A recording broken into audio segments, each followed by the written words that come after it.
The city of Cleveland, Ohio, had no idea that beneath the surface of its troubled streets, a man had been systematically and brutally taking the lives of women. Anthony Sowell, a man who appeared to be nothing more than another face in the crowd, had built his empire of violence and manipulation in the shadows. For years, his crimes went unnoticed. But on October 29, 2009, the truth came crashing into the light when one of his victims, Vanessa Gay, managed to escape his grasp and raise the alarm. The discovery that followed would send shockwaves through the city. 11 women had been murdered, their lives stolen in a house that had been a prison. The investigation that ensued would uncover a chilling pattern of abuse, manipulation, and neglect.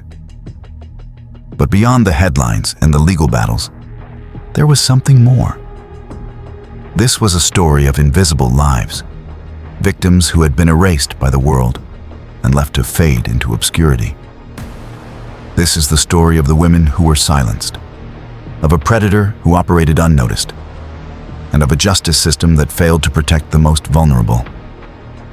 It is a story of reckoning, of moral complexity, and of the struggle for redemption and healing. Detective Karen Williams took a deep breath, but the air inside Anthony Sowell's home was thick with the stench of decay, a blend of rot and something worse, something more insidious. The smell was not just an assault on the senses, but a physical force heavy in her chest. It was a stench that would not be forgotten, a stench that would cling to her mind long after the case was over. The house was eerily quiet, the kind of quiet that only exists in places where secrets fester. This wasn't the hum of a household, a space alive with voices and movement. This was something darker, more oppressive. This was the silence of unspoken terror. She had worked on murder cases before, had seen her share of grotesque crime scenes. But what lay ahead was not just another case. It was a journey into a place where horror, neglect, and unspeakable evil had coexisted in plain sight for years. It was a house that had concealed not just victims, but the stories of lost lives, of women who had vanished without a trace, forgotten by the world. Williams took another step forward, her flashlight flickering as it illuminated the dark corners of Sowell's living room. The remains of a woman lay in front of her, unrecognizable, her body decomposed almost beyond recognition. And yet, she was still human. Once, she had been someone's daughter. She had a name, a story. But here, in this forsaken house, her story was buried under layers of neglect and violence. This wasn't just about finding a killer. It was about uncovering lives that had been erased, names that had never been spoken, stories that had never been told. It was about reclaiming these women, restoring their humanity in the face of the unspeakable cruelty they had suffered. And now, standing in this house of horrors, Williams realized that this investigation was bigger than her. It was bigger than even justice. It was about the truth. And the truth had been hidden here, in the walls, in the darkness, and in the silence. As Williams moved further into the house, it became clear that Sowell had created a space that reflected his psychological control over his victims. The rooms were not just places where his victims were kept. They were symbols of his strategy, a strategy designed to manipulate, isolate, and break them. The attic, where one of the bodies was found, was especially telling. It wasn't just a place where a victim had been discarded. It was a place of total isolation. The attic felt cut off from the rest of the house, a space reserved for the discarded. Sowell's need for control extended beyond physical violence. He controlled the very space around his victims. He used isolation as a tool to strip them of their agency, their power, and ultimately, their lives. In one of the rooms, Sowell had left the body of a woman in a position that seemed almost ritualistic. Her limbs were contorted, placed in a way that felt deliberate, methodical. It was a grotesque attempt at asserting power over her even in death. Sowell's house was not just a physical space. It was his mind laid bare. A place where his need for dominance was as important as his need for silence. The bodies were hidden not just to protect Sowell from discovery, but to deny the victims their identities, their humanity. The rooms were a twisted version of imprisonment, a place where women were forced to exist only on his terms. For Williams, the emotional toll of these discoveries grew heavier with each room they searched. It wasn't just the gruesome sight that haunted her. It was the realization that these women, these people, had been invisible. For far too long, they had lived in the shadows, their disappearances chalked up to addiction, homelessness, or circumstances beyond their control. They were the forgotten ones, the ones discarded by society. And now, standing in this house, in this horrific place, Williams knew that this case was more than just a series of murders. It was about confronting the layers of neglect and indifference that had allowed Sowell's reign of terror to go unnoticed for years. It was about reclaiming the lives of the women whose names had been lost, whose voices had been silenced. The house on Imperial Avenue had become a symbol of that silence, a silence that was now being broken. As the investigation unfolded, the identities of the victims were slowly revealed. With each body discovered, a new name came to light. Chandra Whitehead, Tonya Carmichael, Yvette Frazier, Marie Green, Shirley Baker. These were not just victims. They were people with lives, with families who loved them, with stories that had been silenced for far too long. Now, as the victims' names were uncovered, their stories were finally being told. Chandra Whitehead was the first to be identified. She had been missing for 2 years before her body was found in Sowell's house. To many, Chandra was just another woman lost to addiction, another victim of circumstances beyond her control. But to her mother, Deborah Whitehead, Chandra was a daughter, a woman with dreams, with a future. Chandra had been a mother herself, and her disappearance had left a hole in the family that nothing could ever fill. Deborah had spent countless hours searching for her daughter, calling the police, filing reports. But each time, the response had been the same. Chandra was just another missing woman who had probably fallen back into her old habits. The case was dismissed as one of many, and as time passed, the hope that Chandra would be found alive began to fade. Deborah had no way of knowing that Chandra's body had been hidden in Sowell's house, lying in decay, forgotten just as she had been. As the investigation continued, more victims were identified, and each new revelation seemed to reinforce the same tragic pattern. These women were the forgotten, the marginalized, the invisible. They were easy targets for a predator like Sowell, who had learned to blend into the background. He knew that their disappearances would not be met with urgency or widespread attention. He knew that their absence would be ignored, shrugged off, and eventually forgotten. In the midst of this sea of pain and neglect stood Vanessa Gay, a woman whose strength would become the turning point of the entire investigation. Vanessa was the one who had escaped. She was the one who had managed to break free from Sowell's brutality and report the crimes that had been hidden behind his closed doors. Her bravery had sparked the investigation, and her testimony would be crucial in bringing the full extent of Sowell's crimes to light. Vanessa had been struggling with addiction when she met Sowell. Like the other women, she had been drawn into his web under the false promise of safety. But once inside his home, she realized the horror that lay beneath his facade. Sowell trapped her, manipulated her, and tried to break her down. But Vanessa fought back. She ran, escaped, and called the police, setting in motion the unraveling of Sowell's empire of horror. "I didn't know how to get out," Vanessa later confessed in an interview. "He had me right where he wanted me. He made me feel like I couldn't leave, like I wasn't worthy of anything better." Her words were raw, but there was also something else, a sense of defiance. Vanessa wasn't just recounting a story of survival. She was showing the world that she had survived. She had managed to escape, to break free from the psychological prison Sowell had kept her in. Her escape wasn't just physical, it was emotional, psychological. She had taken back her agency, and in doing so, She had given the investigation the key it needed to unravel Sowell's world.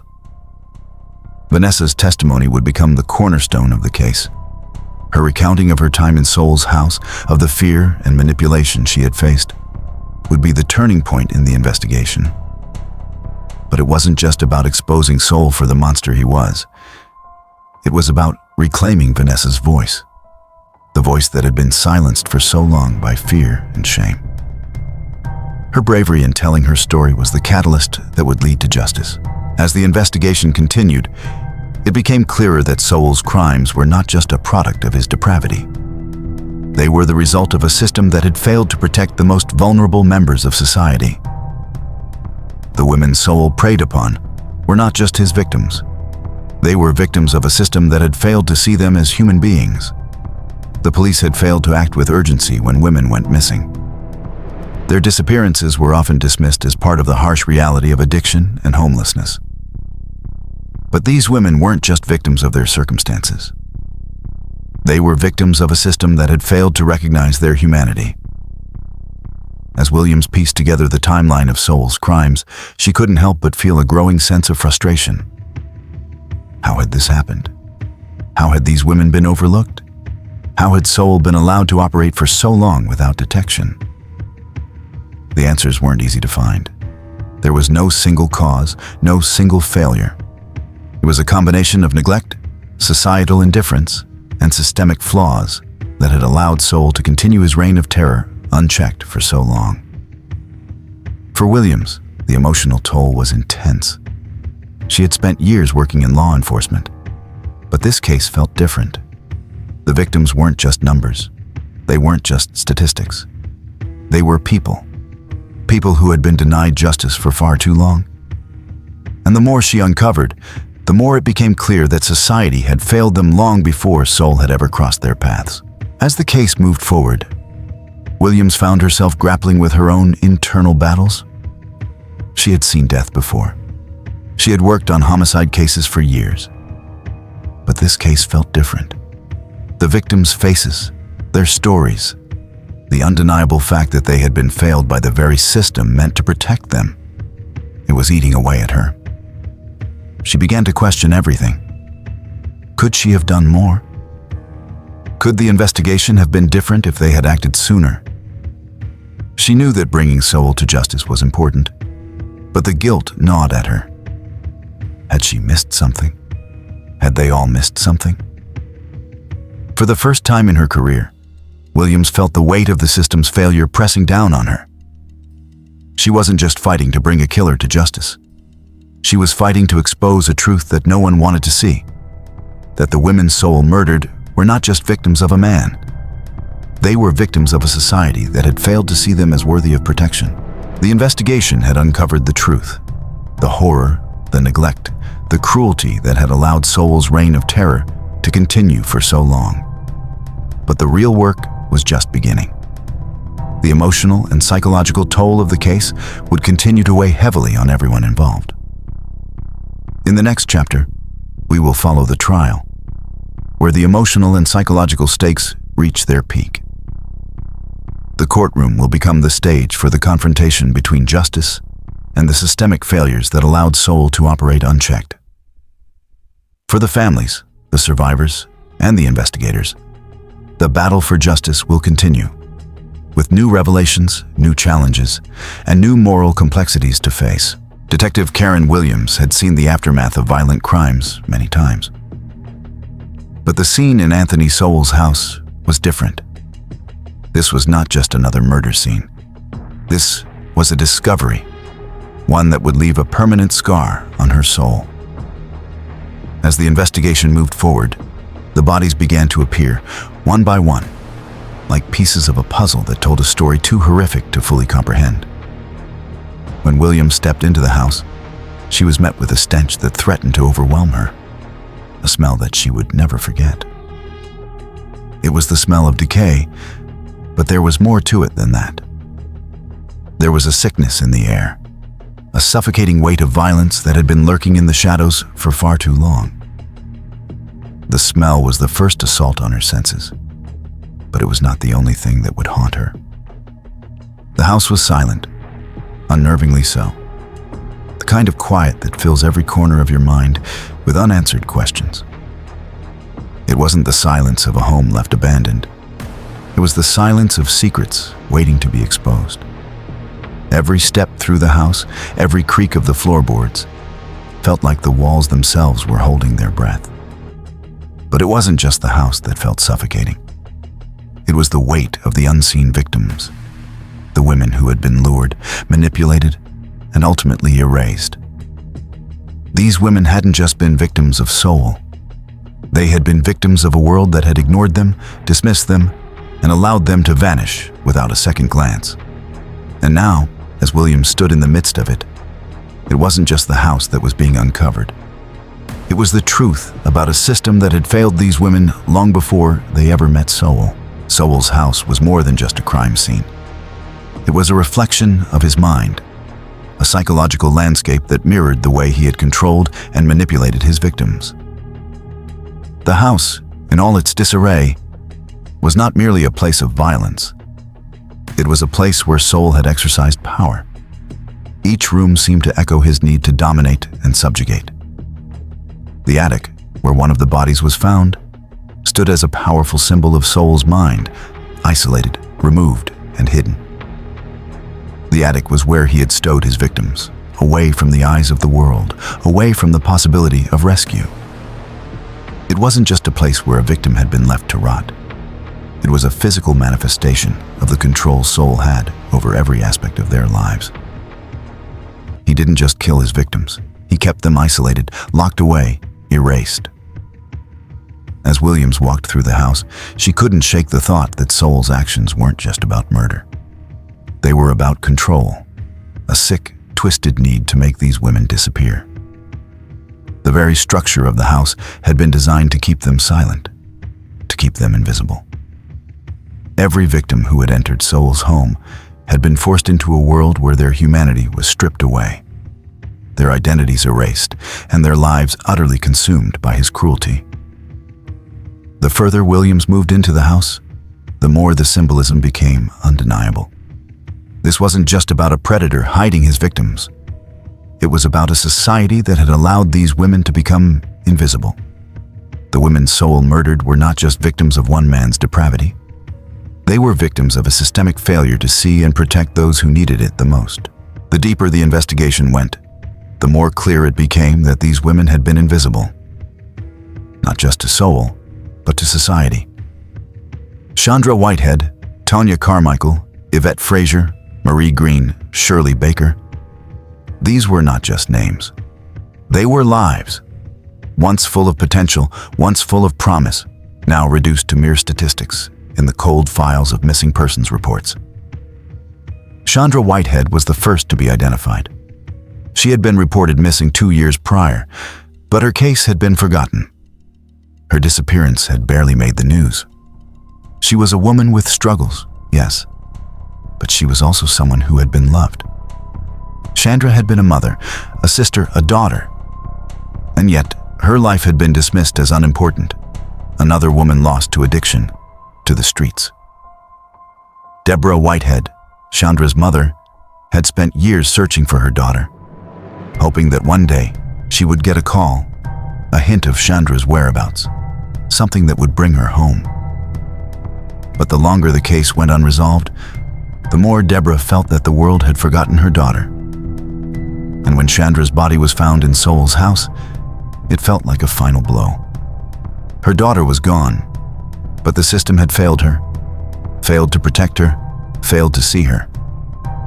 For Tonya Carmichael, the pain was no less. Her family had reported her missing, but again, no one had treated it as urgent. Tonya was homeless. She had struggled with addiction.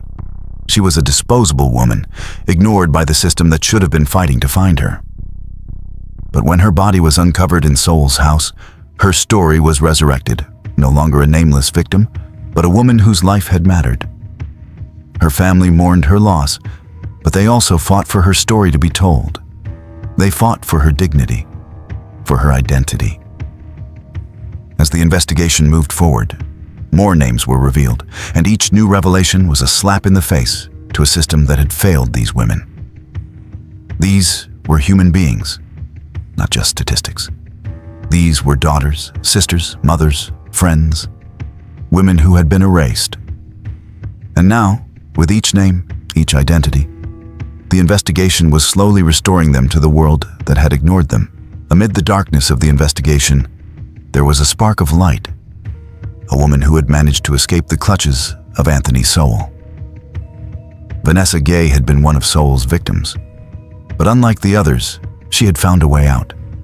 Her escape, a desperate, chaotic dash for freedom, had been the key to unlocking the investigation and bringing Sowell's reign of terror to an end.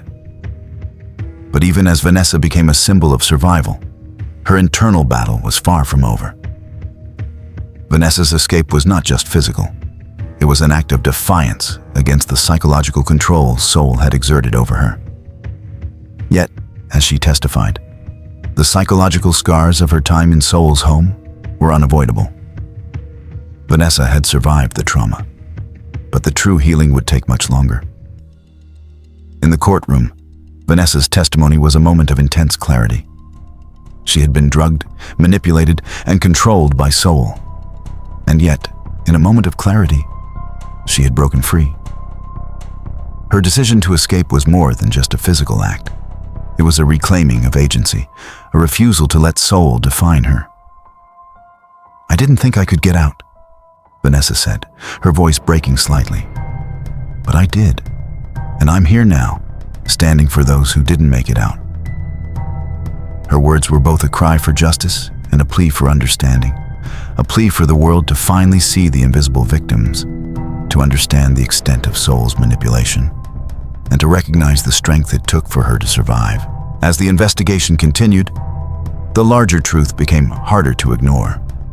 Sowell's crimes were not just about his monstrous actions. They were about a systemic failure. These women had been discarded by society, written off as unimportant because they struggled with addiction, homelessness, or mental illness. They were invisible to the world, and because of that, Sowell was able to prey on them for years without detection. The police had failed to respond with urgency when women went missing. Their cases were often ignored, their disappearances treated as just another part of the sad reality of addiction and homelessness. But these women were more than that. They were human beings. They deserved justice, and yet they were left to disappear. Detective Williams found herself consumed with frustration. How had this happened? How had these women been allowed to slip through the cracks? How had Sowell been able to operate for so long without anyone noticing? It was a bitter pill to swallow. A realization that the system had failed to see these women, and in doing so, had allowed their stories to be silenced. As the case continued to unfold, Williams found herself grappling with the emotional weight of the investigation. She had seen her fair share of tragedies in her career, but this case was different. The victims' faces haunted her every moment. These weren't just statistical victims. They were real people. People whose stories had been erased and ignored. The internal battle Williams fought was not just about the investigation. It was about the larger systemic failures that had allowed Sowell to operate with such impunity. She began to ask herself painful questions. Could this have been prevented? Could someone have stepped in earlier? Could the women have been saved? The emotional toll of the case was overwhelming. Justice had been served, but it had come at a tremendous cost. The families of the victims would never see their loved ones again. And even as the trial had reached its conclusion, the emotional aftermath was still unfolding. Detective Karen Williams had been a seasoned investigator for years, but nothing could have prepared her for the horrors hidden within Anthony Sowell's home. As she stepped through the door of the house on Imperial Avenue, a wave of dread washed over her. The air was thick with the stench of decomposition, a smell so overwhelming that it threatened to choke her.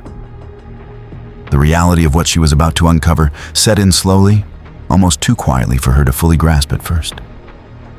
There was no immediate sound, the kind of bustling noise of a life lived within walls. It was a deep, suffocating silence. And in that silence, Williams knew something was deeply wrong. This wasn't just another murder investigation. This was something darker, a nightmare that had festered and grown right beneath the city's nose. hidden in plain sight for far too long.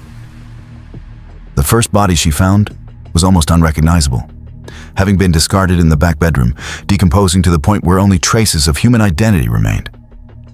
It was as if the woman had been erased, not just in her physical form, but in her humanity. No name, no face, just a body. And that's when it hit Williams. These women, the victims, had been more than just the product of a single man's evil. They had been erased by society. They were forgotten, invisible. The investigation was no longer just about catching a killer. It was about pulling these lost lives out of the shadows, demanding that the world see them again. Who were they? What had their lives been? These were the questions Williams could no longer ignore, as the house became a mausoleum of memories, both personal and collective. The house, at first glance, seemed like just another dilapidated structure in a city on the decline. But as Williams walked through the rooms, it quickly became apparent that this was not an ordinary home. It had been constructed by Sowell as a psychological prison, a fortress of control where every space had been tailored to satisfy his monstrous needs. Each room felt like a testament to his cruelty: shabby furniture, filthy conditions, but also something far more insidious: the way he had shaped the very environment to suit his twisted purpose. The living room, once a place of connection and community, had become a room where victims were lured in, deceived, and kept in a state of false security before their lives were stolen from them. In the attic, where one victim's body was found, the isolation was palpable. Sowell had chosen that space deliberately. It was hidden from view, removed from the rest of the house, a place of complete confinement. The victim found there had been isolated, abandoned to decay, out of sight, out of mind. That isolation, Williams realized, was part of Sowell's power. He didn't just kill his victims, he controlled them. He manipulated them into a world where escape seemed impossible, where their identity was stripped away. And they were nothing more than silent objects in his twisted game. The house became a symbol of Sowell's power, his need to control, his need to dominate. And for every victim he kept, for every life he took, the house became an extension of his own mind. A prison that reflected his need to hide, to erase, to own the people he abused. It was a house designed to suppress humanity. And in that suppression, Sowell had found the freedom to take whatever he wanted. As Williams walked through the rooms, her mind was filled with the names of the women whose bodies were now being uncovered. Chandra Whitehead, Tonya Carmichael, Yvette Frazier, Marie Green, Shirley Baker. Each name represented not just a victim, but a life that had once been full of potential. These women had been marginalized, ignored, their disappearances brushed aside by a society that didn't see their worth. Chandra Whitehead was the first to be identified. She'd been missing for 2 years before her body was found in Sowell's home. To most, she was just another woman lost to addiction, just another name on a missing persons report that was never fully investigated. But to Deborah Whitehead, Chandra was her daughter, a mother, a sister, a woman with dreams, and a future that had been stolen. For Deborah, this discovery was not just about justice. It was about reclaiming her daughter's story, her humanity. She had fought for so long, and now, after all the years of waiting and hoping, Chandra was finally being seen again. But the pain was still there.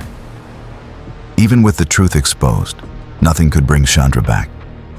The realization that justice, in its legal form, could never fully compensate for the loss felt like a bitter pill to swallow.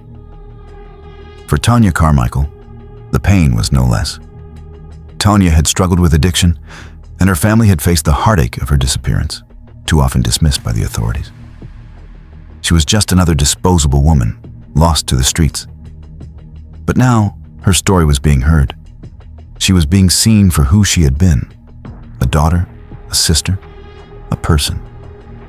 And in her death, she was finally given the dignity she had been denied. Vanessa Gay's escape was a pivotal moment in this investigation. She had been held captive by Sowell, manipulated and broken, but she had survived. She had escaped his clutches and reported him to the police. Her actions had set the course for the investigation that would eventually bring Sowell to justice. Vanessa's bravery had not been easy. As she recounted her time in Sowell's home, She described the mind games he had played, the way he had made her feel worthless, powerless.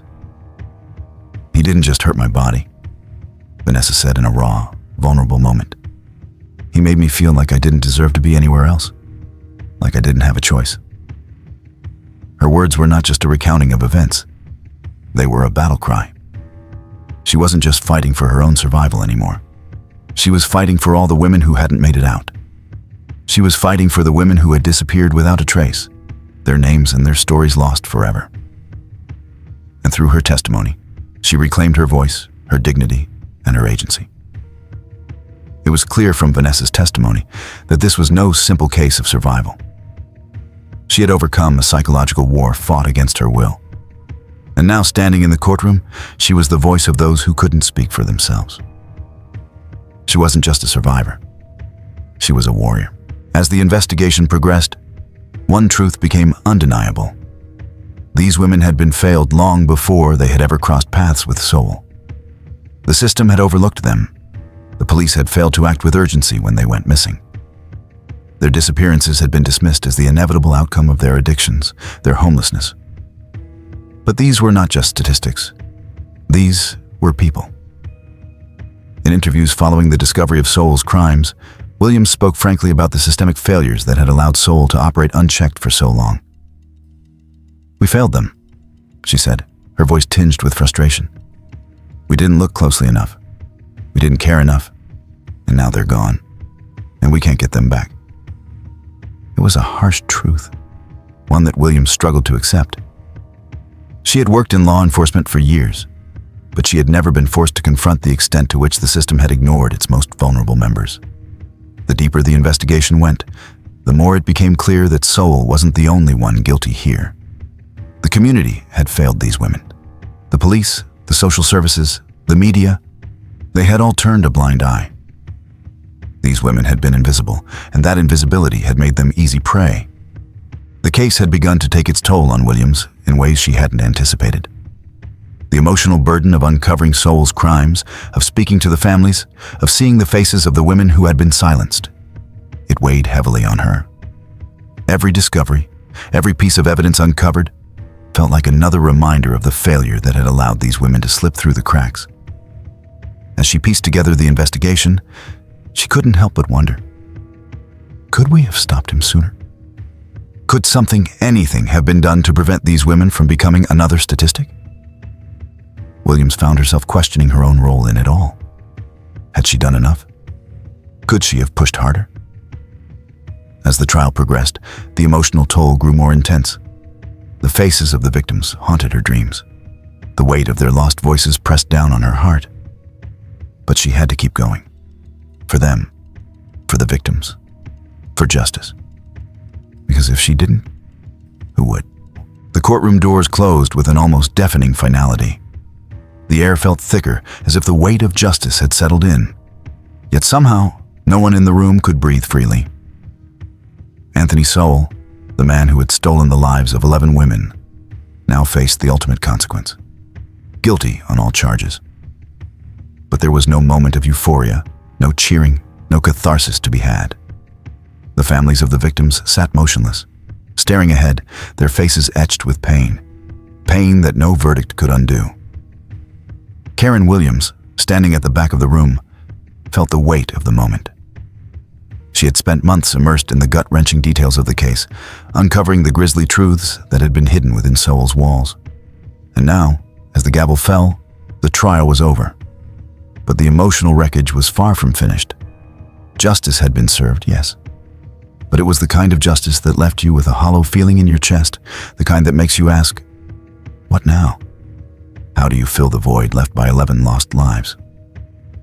The words, guilty on all charges, didn't feel like victory. They didn't bring back the daughters, the sisters, the mothers whose stories had been erased. It was just a final punctuation in a story of irrevocable loss. No conviction, no death sentence, no closing argument could bring those women back. The victims were gone, and the people left behind would carry the weight of their absence forever. The prosecutor, standing tall at the podium, was determined that this trial wouldn't just be about Sowell. It would be about the women he had murdered. This was about exposing the truth, about giving back what had been taken from these women, their names, their identities, and their humanity. She didn't just speak of Sowell's heinous acts. She gave voice to the victims. She painted a picture of who they were before they became nothing more than another headline in a forgotten case. The room was silent as she recounted the lives of Chandra Whitehead, Tonya Carmichael, Yvette Frazier, and the others. Women who had been lost, dismissed by society as unimportant. But as the prosecutor's voice cut through the tension, it became clear these women mattered. These were people who had been erased by a system that didn't care. And now, in this courtroom, their stories would finally be heard. Anthony Sowell didn't just murder these women. He erased them. He made them invisible. The prosecutor's words rang out with quiet fury. She wasn't just asking for justice. She was demanding recognition. Recognition of the lives that had been stolen. These women had been dismissed as lost causes, marginalized and ignored. But now, their voices were being heard. Sowell's defense lawyer, standing on the opposite side, tried to offer an explanation that had little hope of justifying the unfathomable acts that had taken place. The defense painted Sowell as a victim of his own past, a product of abuse, trauma, and a shattered psyche. They spoke of Sowell's history in the Marine Corps, his PTSD, his childhood neglect, and the psychological damage that had shaped him into what he had become. But the more they tried to humanize him, the more his crimes grew undeniable. Sowell's actions were too calculated, too brutal, to be dismissed as the consequence of his past. He wasn't just a broken man. He was a monster. His indifference, his lack of remorse, became the most damning evidence of all. He had preyed on the most vulnerable people, and even as the trial unfolded, his response was cold, detached. The defense's arguments faltered against the horrific truth that had come to light. For the families of the victims, the defense was an insult. They wanted to hear nothing of Sowell's troubled past. They wanted justice for their loved ones, not excuses. When Vanessa Gay took the stand, the courtroom held its breath. Vanessa wasn't just another witness. She was a survivor of Sowell's grip, a survivor of the psychological torment that had kept her trapped in his world for so long. She was the key to this entire investigation, the one who had fought her way out and brought Sowell's reign of terror to an end. Her voice was steady, but there was an undeniable strength behind her words as she recounted her time in Sowell's house. It was a story of manipulation, fear, and a loss of identity, but it was also a story of defiance, of survival. Vanessa had faced unimaginable horrors, but she had come out the other side, still standing, still fighting. "I didn't think I could get out," Vanessa said, her voice trembling slightly. "But I did. I fought. I ran. I survived." Her words were not just testimony. They were a declaration of resilience. Vanessa wasn't just a victim who had managed to escape. She had reclaimed her life, her power, and in doing so, she had become the voice for all the women who hadn't made it out. She had fought for their justice. For the families of the victims, the trial was a bittersweet moment. Deborah Whitehead, Chandra's mother, had fought for years to get answers. She had never given up hope, never stopped believing that her daughter was more than just another missing woman. But when Chandra's body was found, when the trial finally gave her some form of justice, the feeling wasn't relief. It was emptiness. "I waited for this day for so long," Deborah said after the verdict was read. "But now that it's here, I feel lost. Nothing will bring Chandra back. No amount of justice can give me what I lost." The pain of the trial was not just about the courtroom.